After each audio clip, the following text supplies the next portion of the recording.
Equipment అంతా అసలు ఇక్కడే ఉండిపోయింది. అయితే వాళ్ళు ఏంటంటే ఇప్పుడు ప్రజెంట్ రేట్ ప్రకారం ఇస్తే చేస్తాం, కానీ ఎప్పుడో 6 సంవత్సరాలు 7 సంవత్సరాలు 8 సంవత్సరాలు రేట్ ఇస్తే చేయలేమని అన్నారు. చేయబోయే పనులకి అలా అంటే టెండరే, ఓపెన్ టెండరే, ఎవరికి వస్తే వాళ్ళు.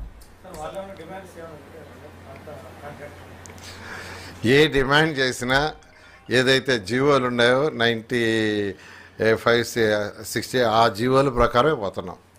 35, 94 2 జీవోస్ వాటి ప్రకారమే క్లియర్ కట్గా ఆ కమిటీ ఏదైతే మనకు కమిటీ రిపోర్ట్ ఇచ్చిందో ఆ కమిటీ ప్రకారం పోతున్నాం.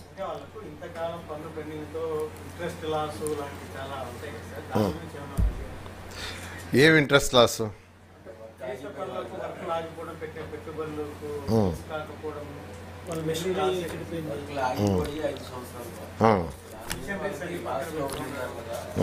మిషనరీస్ అవి డ్యామేజ్ అయినా మనకు సంబంధం లేదు, అది చాలా క్లియర్గా చెప్పడం జరిగింది. వాళ్ళు అడిగిన దాంట్లో యాక్చువల్గా ఏంటంటే కొన్ని చిన్న అడిగారు. వాళ్ళు అడిగింది అంటే స్పెసిఫిక్గా ఏం లేదు, అంతా టెక్నికల్ కమిటీ. అంటే ఇప్పుడు వాళ్ళు అడిగింది ఏంటంటే ఒక రోడ్డు ఉంది, ఇది మనం ఈపీసీలో పిలిచినవి. ఈపీసీలో ఎట్లుంటుందంటే కిలోమీటర్ చేస్తే ఇంత పే చేస్తామని ఉంటుంది. పర్ ఎవ్రీ కిలోమీటర్ 2 కిలోమీటర్స్కి అట్లా. సపోజ్ ఒక 10 కిలోమీటర్ రోడ్డు ఉంది, పర్ ఎవ్రీ కిలోమీటర్కి పే చేస్తామని ఉంటుంది. సపోజ్ 1 కిలోమీటర్ ఒక ఫర్లాంగ్ చేశారు, ఏం చేయాలా? 1 కిలోమీటర్కి యాజ్ పర్ నామ్స్ ప్రకారం చేస్తాం. మిగతా 1 ఫర్లాంగ్ కింద వాళ్ళు క్వశ్చన్ వేశారు, మీరు ఎలా పే చేస్తారని. అంటే ఫస్ట్ టెండర్ పిలిచినప్పుడు దాంట్లో నామ్స్ టెక్నికల్గా పెడతారు కదా, ఫర్ ఎవ్రీ కిలోమీటర్ మీరు క్లోజ్ చేయండి, ప్రపోర్షనేట్ ఇస్తామని పెట్టారు. ఈ మిగతా దానికి వాళ్ళు అడిగింది ఏంటంటే యాజ్ పర్ రేట్ మేము ఏదైతే చేసామో దాని ప్రకారం రేట్ ఇవ్వమని అడిగారు. అట్లాంటివి కొన్ని చిన్న ఏంటి అవి టెక్నికల్గా ఇంజనీర్లు క్లోజ్ చేశారు, దాని ప్రకారం.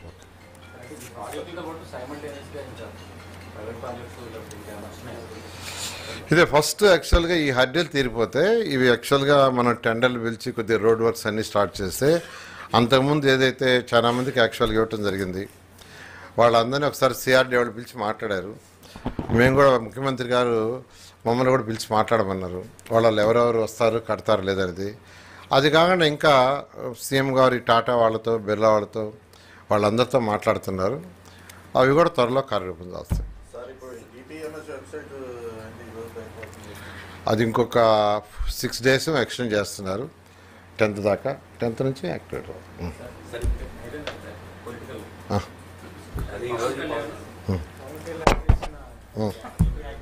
ఏం చేశాడు? ఏం చేయలేదు అంటే సీరియస్గా తీసుకొని చేయమన్నారు.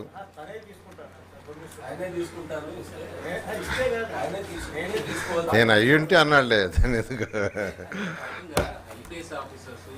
పోలీస్ అధికారులు గతంలో ఇప్పుడు నిర్లిప్తంగా ఉన్నారు అన్నది ఆయన. అంటే డిప్యూటీ సీఎంగా యాక్చువల్గా అక్కడ జరిగిన దాన్ని బేస్ చేసుకొని ఆయన చెప్పాడు. దాని మీద ఇమీడియట్గా హోమ్ మినిస్టర్ గారు దానికి తగ్గట్టుగా యాక్ట్ చేసి చర్యలు తీసుకుంటే ముందుకు పోవటం జరుగుతుంది.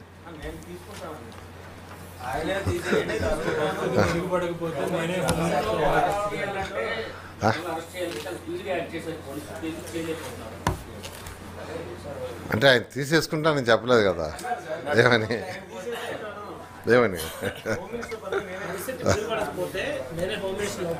జనరల్గా సీఎంలు డిప్యూటీ సీఎంలు, సీఎం అయినా డిప్యూటీ సీఎం అయినా జనరల్గా ఎక్కడన్నా ఏదన్నా వేరే డిపార్ట్మెంట్ ఏదన్నా సరిగా చేయకుంటే కామెంట్ చేసే ఇది ఉంటుంది, అలర్ట్ అవుతారు ఆటోమేటిక్గా.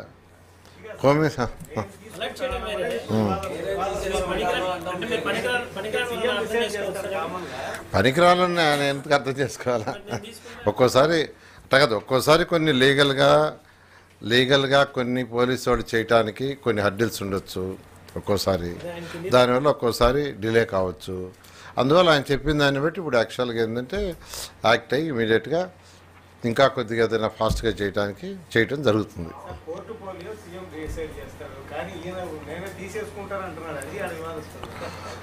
వివాదాస్పదం ఏం పడలే, మీరు ఒకసారి కల్పించలేదు.